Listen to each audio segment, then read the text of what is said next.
만약에 여러분이 평소에 참 존경하고 좋아하던 분이 여러분들을 이렇게 알아보고 여러분들의 이름을 부르고 여러분들을 찾아준다면 기분이 어떨까요? 굉장히 좋겠죠. 네. TV로만 보던 유명인이 유명 정치인이든지 연예인이든지 나는 그 사람을 알지만 그 사람을 나를 알 수가 없는데 나를 알아봐주고 또 다가와서 악수하고 이러면 참 기분이 얼마나 좋겠어요.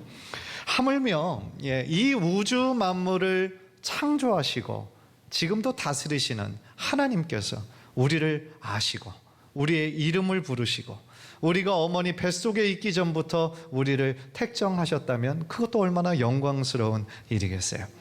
오늘 본문에는 그 이야기가 나옵니다. 예레미야를 하나님께서 부르시고 그에게 사명을 주시는 대목인 거죠. 특별히 오늘 9절에 하나님이 어떤 분이신가에 대한 그 내용이 너무나 잘 나와 있어요. 우리들의 신앙에 있어서 정말 중요한 것이 우리가 믿는 하나님이 어떤 분이신지를 우리가 제대로 아는 거잖아요. 하나님을 알아갈수록 우리가 하나님을 더 사랑할 수 있고 하나님의 뜻 가운데 거할 수 있는 거죠.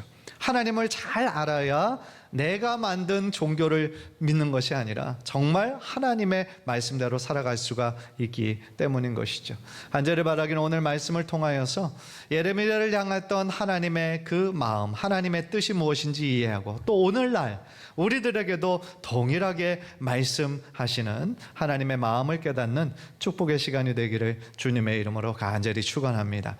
먼저 오늘 그 예레미야의 좀 배경을 조금 살펴보기를 원하는데요. 예레미야서가 쓰여질 당시 예레미야를 이렇게 소명자로 부르실 그때 남유다는요 상당히 역사적인 변동기에 있었습니다.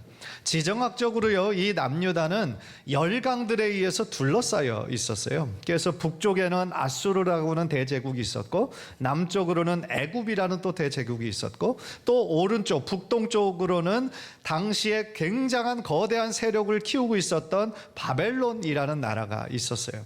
그래서 이 3개국 안에서 작은 나라였던 남유다는 정말 여러 나라의 속국으로 계속해서 있을 수밖에 없는 그런 형편이었던 것이죠. 그래서 당시에는 아수르의 속국으로 있다가 또 요시야 왕 때는 또 애굽의 속국으로 또 있다가 또 아수르와 또 애굽이 연합해서 바벨론과 전쟁을 치러갔는데 바벨론에게 지고 말거든요. 그러면서 이제 나중에는 또 바벨론의 침략을 받게 되는 참 힘든 역사의 현장 가운데 누가 있었냐면 예레미야가 있었던 거예요. 그래서 예레미야는 눈물의 선지자라는 별명이 있는데 그럴 수밖에 없었던 거죠.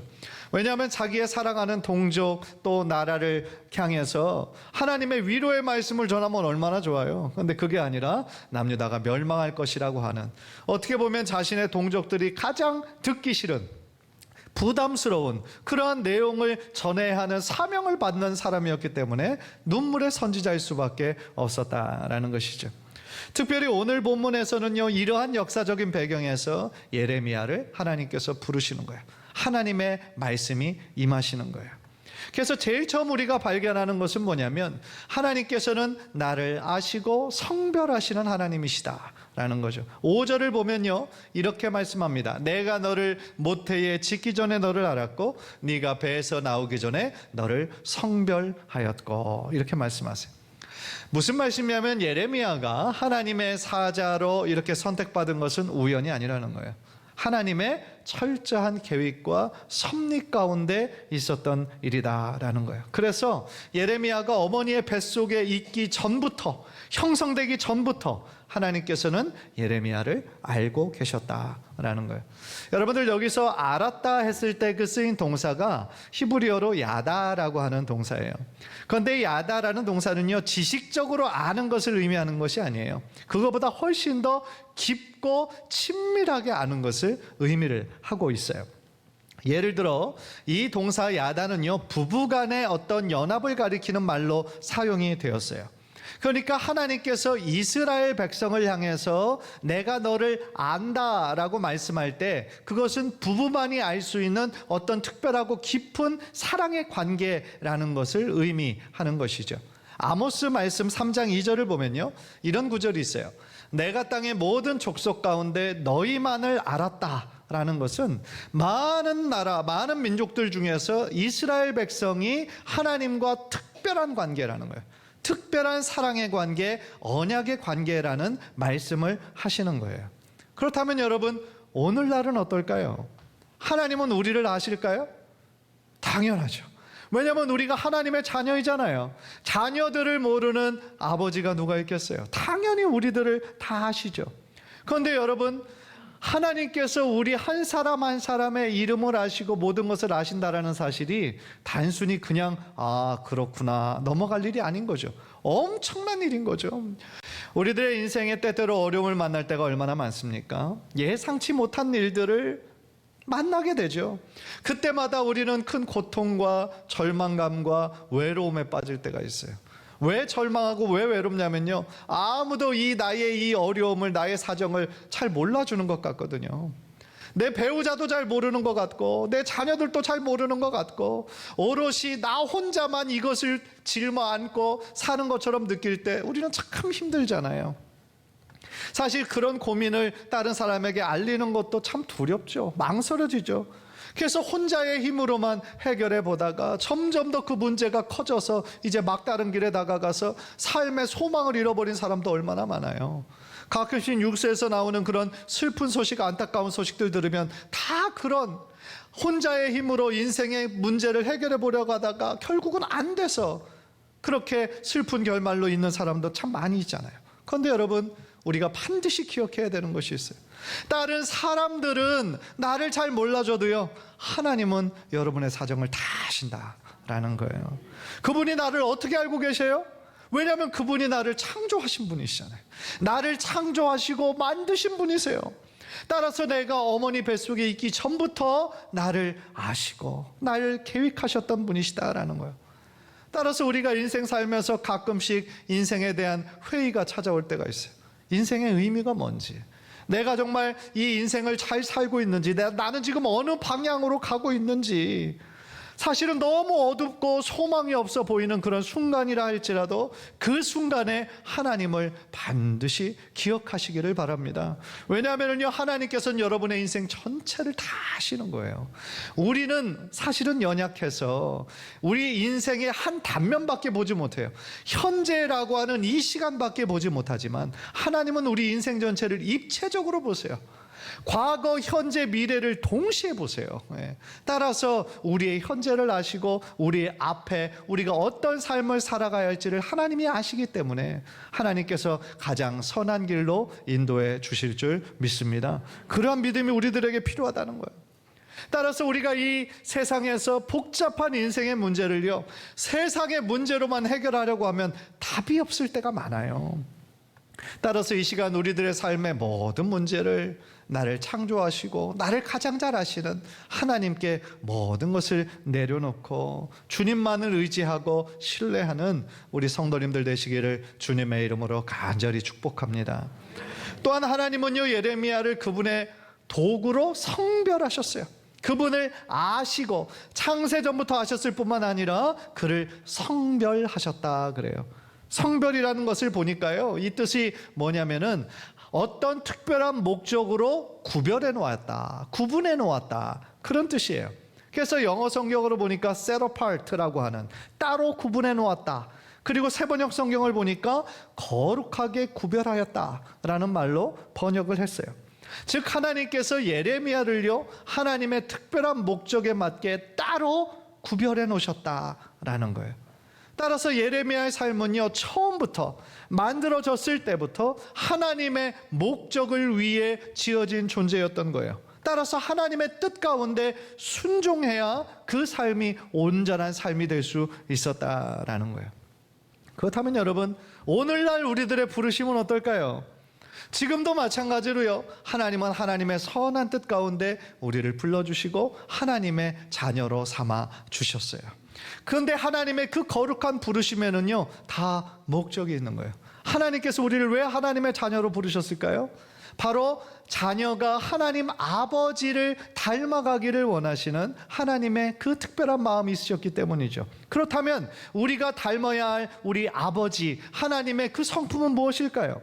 레위기 11장 45절에 보면 내가 거룩하니 너희도 거룩할지어다 말씀하셨어요. 하나님의 변치 않는 성품 중에 거룩하심이 있어요. 그런데 그 하나님의 거룩하심처럼 우리도 그 거룩함을 닮아가기를 원하시는 거예요. 이 거룩하다라는 말, 이 카도시라고 하는 말은 구별됐다라는 뜻이죠. 하나님께서 우리들의 삶이 거룩하기를 원하신다, 구별되기를 원하신다라는 것은 우리가 이 세상에 똑같이 다른 사람들과 살고는 있지만 세상에 속한 사람들이 아니라 하나님께 속한 하나님의 자녀다운 삶을 살아가기를 원하신다라는 거예요. 그런데 그 삶의 모습이 뭐예요? 거룩함에 있다라는 거죠. 데살로니가전서 4장 3절 우리 한번 다 함께 읽읍시다. 시작. 하나님의 뜻은 이것이니 너희의 거룩함이라. 아멘. 우리의 삶이 거룩할 때 영적인 힘이 나오는 거예요. 간절히 바라기는 우리가 이 세상에 살지만 세상에 속한 사람들과 똑같이 사는 것이 아니라 하나님께 속한 자답게, 하나님의 그 거룩한 부르심에 합당한 자답게 우리의 아버지의 거룩하심을 우리도 닮아가는, 그래서 우리들의 삶에 거룩함의 능력과 거룩함의 열매가 나타나는 축복의 삶을 사시기를 주님의 이름으로 간절히 축원합니다. 두 번째로요, 오늘 본문에서 우리가 무엇을 발견하냐면 하나님은 우리 모든 한 사람 한 사람에게 분명한 목적을 가지고 계시다라는 거예요. 5절 후반부 말씀에 보니까 하나님께서 내가 너를 알고 성별하고 그 다음에 뭐라고 말씀하시냐면 너를 여러 나라의 선지자로 세웠노라 이렇게 말씀하세요. 그러니까 하나님은요, 예레미야의 앞으로의 인생에 어떤 삶을 살아야 할지를 지금 말씀해 주고 계시는 거예요. 열방의 선지자로 그를 사용하시겠다라는 거예요. 그러니까 그를 앞에서 거룩하게 구별하신 이유가 뭐예요? 열방의 선지자로 하나님의 도구로 사용하시기 위해서라는 거예요. 그리고 그 하나님의 말씀을 선포할 대상이 열방 모든 나라임을 이 구절을 통해서 말씀해 주고 계시다라는 거예요. 그런데 이 하나님의 거룩한 부르심, 하나님의 확실한 부르심을 받고도 이 예레미야의 반응을 보면 우리가 예상했던 반응이 아니에요. 사실 이사야 같은 선지자는 뭐라고 얘기했어요? 주님 나를 보내소서, 나를 주님의 도구로 써주소서 이렇게 하잖아요. 그런데 예레미야는 나는 못한다는 거예요. 나는 아이라는 거예요. 6절을 보세요. 6절. 내가 이르되 슬프도소이다 주 여호와여 보소서 나는 아이라 말할 줄을 알지 못하나이다 하니 그랬어요. 하나님 나는 부족하지만 주님 주신 능력으로 내가 한번 해볼게요, 이게 아니라 처음부터 나는 못합니다, 나는 어떻게 말할지도 알지 못하는 아이입니다, 그렇게 얘기하는 거예요. 하나님 잘못 보셨습니다, 뭐 이런 거죠. 물론 이 말은요, 예레미야가 진짜로 어렸다라는 말은 아니에요. 여기서 나온 아이라고 하는 단어가 그 히브리어로 나르라고 하는 단어인데 유년기, 그러니까 진짜로 10대 미만부터 청년기까지 사용하는 좀 광범위하게 사용하는 단어였다라고 그래요. 그런데 왜 그럼 예레미야가, 그 역사학자들은 약 20세였을 것이다 라고 생각을 하는데 왜 20세인데 자기가 아이라고 못한다라고 얘기를 했을까요? 당시 그 유대인들에게요, 그 제사장은요, 제사장의 직무를 언제부터 시작을 하냐면 30세부터 시작을 한다고 그래요. 그러니까 이 예레미야의 아버지도 제사장이었거든요, 힐기야라고 하는. 그러니까 아버지의 그 사역도 30세부터 시작하는 것을 본인이 보았고 또 다른 주변에서 알고 있었던 것이죠. 그런데 거기에 비해서 자기는 20세예요. 너무 부족하고 아직 모르는 것도 많고 경험도 전혀 없는 그런 사람이었다라는 것이죠. 그래서 나는 아무런 경험이 없습니다, 나는 정말 무지한 청년일 뿐입니다, 이런 말을 지금 하는 것이죠. 그것도 바벨론, 애굽 이런 대제국 앞에서 말을 하라니요. 그러니까 이 예레미야가 느끼는 이 두려움은 너무나 당연했다라는 것이죠. 그런데 그때 하나님께서 이 예레미야가 이렇게 소극적으로 반응하는 것을 보시고 뭐라고 말씀하십니까? 7절을 보세요. 너는 아이라 말하지 말며 내가 너를 누구에게 보내든지 너는 가며 내가 네게 무엇을 명령하든지 너는 말할지니라 라고 말씀하세요. 아이라고 말하지 말라는 거예요. 너는 아이가 아니라는 거예요. 물론 너는 지금 나이도 어린다고 생각할 수 있고 경험도 없고 능력도 없을 수 있어요. 그러나 하나님은 지금 뭐라고 말씀하시냐면 너의 능력으로 하면 안 되지만 나의 능력으로 하라는 거예요. 네 능력으로는 어차피 안 되는 걸 하나님이 아시는 거예요. 그러니까 하나님께서는 알아. 내 능력으로는 못하니까 내가 있잖아. 그렇게 말씀하시는 거죠. 내가 너의 약함을 알아. 그러니까 내가 너의 약함을 내가 채워줄게. 이렇게 지금 약속하시는 거예요. 그래서요, 내가 너를 누구에게 보내든지 너는 가고 무엇을 명령하든지 너는 그대로 말할지니라. 이렇게 말씀하세요. 그러니까 이 말씀을 통하여서 예레미야가 사역을 시작한다 해도 처음 누구에게 갈지 선택할 수 있는 권한이 예레미야에겐 없었던 거예요. 하나도 없었어요. 만약에 그 권한이 있었으면 이 예레미야가 그래도 좀 자기의 이야기를 잘 들어줄 것 같은 좀 너그러운 사람들 좀 골라서 했겠죠. 그런데 그럴 권한이 전혀 없어요. 어떤 말을 하는 것도 누구를 선택하는 것도 다 그의 권한이 아니라 하나님께서 보내는 사람, 하나님께서 명령하신 그 말만 해야 되는 거예요. 따라서요, 지금 하나님은 지금 이렇게 약속하시는 거죠. 너는 그냥 내가 보내는 대로 가고 내가 시키는 대로 말해라. 지금 너에게 필요한 건 나를 신뢰하는 거다. 나를 전적으로 신뢰하는 거다. 그 나머지는 내가 책임진다. 이런 말씀이신 거죠. 또한 하나님은요, 8절과 9절에서 예레미야에게 뭐라고 말씀하시냐면 나는 못해요, 내 힘으로는 안 돼요 라고 말하는 예레미야에게 내가 너와 늘 함께 하겠다. 그렇게 지금 약속해 주세요. 8절을 보세요. 너는 그들 때문에 두려워하지 말라. 내가 너와 함께하여 너를 구원하리라. 이 예레미야의 마음에 두려움이 있었죠. 그런데 이 말씀을 뒤에서부터 해석해 보면 우리들의 두려움이 사라지는 그 방법은 한 가지인 거예요. 그게 뭐냐면 하나님께서 나와 늘 함께 하신다는 믿음이 있을 때 나의 모든 두려움은 사라지게 된다라는 거예요. 그 확신이 없으니까 자꾸 두려움이 있는 거죠. 우리들 안에 있는 두려움이 왜 생겨요? 장차 지금 나에게 오지도 않았는데 미리 걱정을 하잖아요. 최악의 시나리오를 막 생각을 하잖아요. 그러니까 우리는 걱정스럽고 두려움이 자꾸 우리들의 마음에 떠오르는 거죠. 그러나 어떤 상황에 있든지 간에 하나님이 나와 함께 하시니까 하나님이 나를 도와주실 거야, 하나님이 이번에도 나를 구원해 주실 거야 라는 믿음이 있을 때 내 안에 있는 모든 의심과 두려움은 사라지게 될 줄 믿습니다. 예. 따라서요, 이 세상에서 정말 우리들에게 사는데 필요한 거는요, 인간적인 방법과 처세술이 아니에요. 정말 우리들에게 필요한 건 하나님을 향한 믿음인 거예요. 하나님을 의지하고 신뢰하는 그 믿음인 거예요. 하나님께서 예레미야의 그 인간적인 그 두려움의 이야기를 들으셨을 때 화내지 않으시고요, 내가 너와 늘 함께 할게 약속하시고 9절에 보면 참 더 귀한 말씀을 해주세요. 여호와께서 그의 손을 내밀어 내 입에 대시며 내게 이르시되 보라, 내가 내 말을 내 입에 두었노라. 내가 내 말을 너의 입에 두었노라 말씀하세요. 사실 예레미야가 두려워하는 거 너무 당연한 거예요. 저 같아도 그랬을 거예요. 20세의 어린 나이였어요. 또 그가 선포해야 되는 말씀은요, 이스라엘이 멸망당할 거라는 얘기예요. 누가 좋아하겠어요? 그러니까 얼마나 말하기 어렵고 피하고 싶은 그러한 메시지입니까? 그러나 하나님께서 이렇게 말씀하시는 거죠. 두려워하지 마라. 너는 내가 시키는 말만 해라. 내가 내 말을 내 입에 두었다.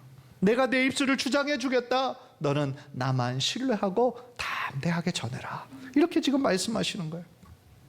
사랑하는 성도 여러분, 예레미야에게 이런 소명을 주시고 또한 감당할 수 있는 능력을 주셨던 것처럼 오늘날 하나님께서 우리를 하나님의 자녀로 삼으시고 우리를 부르신 것은 다 하나님의 분명한 목적이 있다는 것을 믿으시기를 바랍니다. 여러분, 하나님의 선택은 실수가 없어요. 하나님은 실수하는 분이 아니세요. 하나님이 우리를 부르신 거에 대해서 후회하시는 분이 아니세요. 예.